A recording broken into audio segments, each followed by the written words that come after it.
David crouches low among jagged rocks under the silver glow of the moon.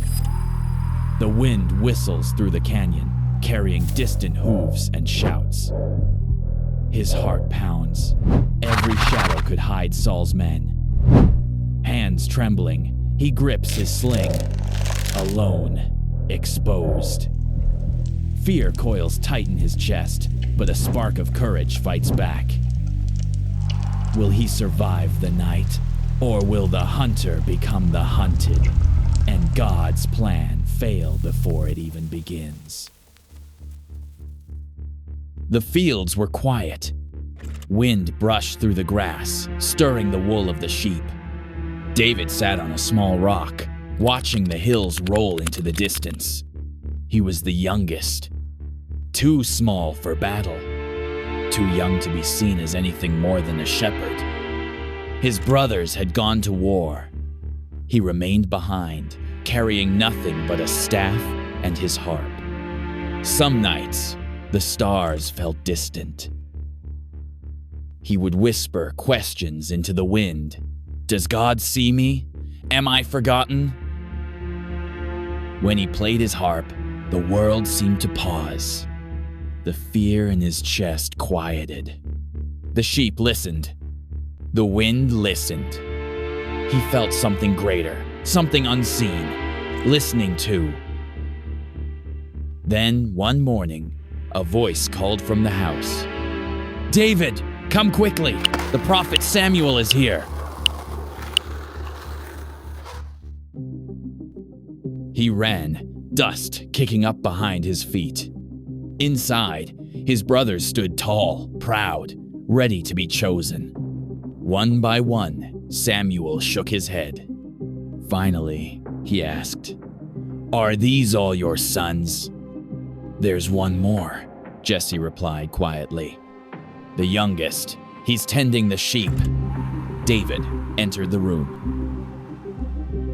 The air grew still. Samuel's eyes locked on him, steady and certain. A horn of oil was lifted. It poured over his head, warm and heavy. Oil ran down his hair, across his face and along his hands. Chosen. But chosen for what? That night, David returned to the fields. The stars were the same. The hills were the same. But David felt different. The world had shifted. God was moving. And David knew, somehow, he would not remain in the quiet forever.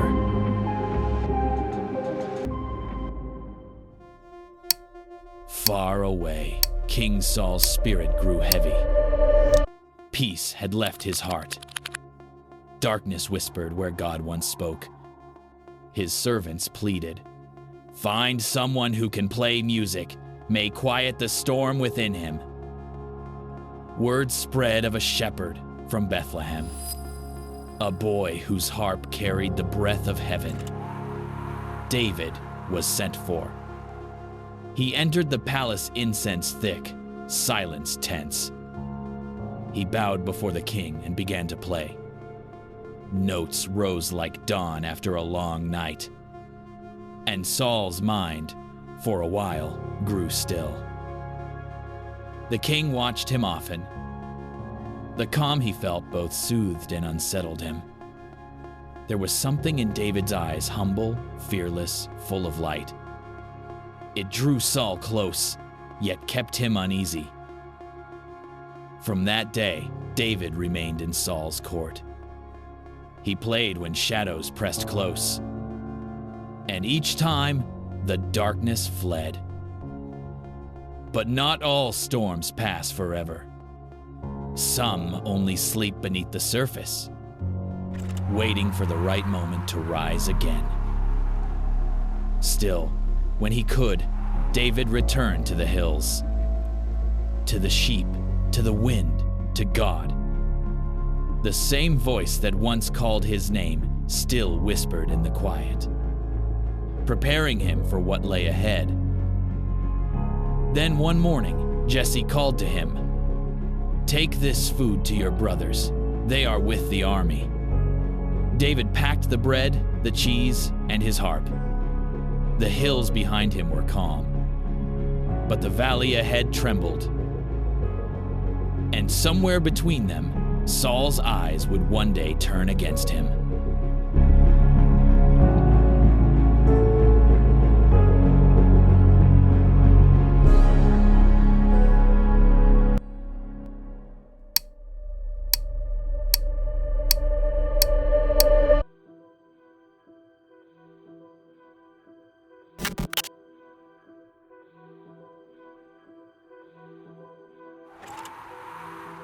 The valley trembled with the sound of war drums. Across the field, a giant loomed, armor glinting, sword and spear ready. His voice thundered over the Israelites. "Who will fight me?" The army froze. Some dropped their heads. Some clutched their spears tighter. Fear hung thick in the air. David stepped forward, a sling in his hand, a small stone in his pocket. He measured the distance.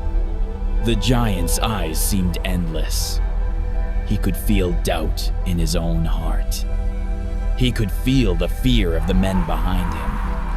"Am I ready?" Then he lifted his voice. Steady, clear, not loud, but unshakable. "Your sword and your spear cannot save you. I come in the name of the Lord." The giant laughed. The sound rolled over the valley like a storm. David's heart pounded, but he did not falter. Step by step, he moved closer. He swung the sling. The stone flew faster than fear. It struck true. Goliath fell. Silence.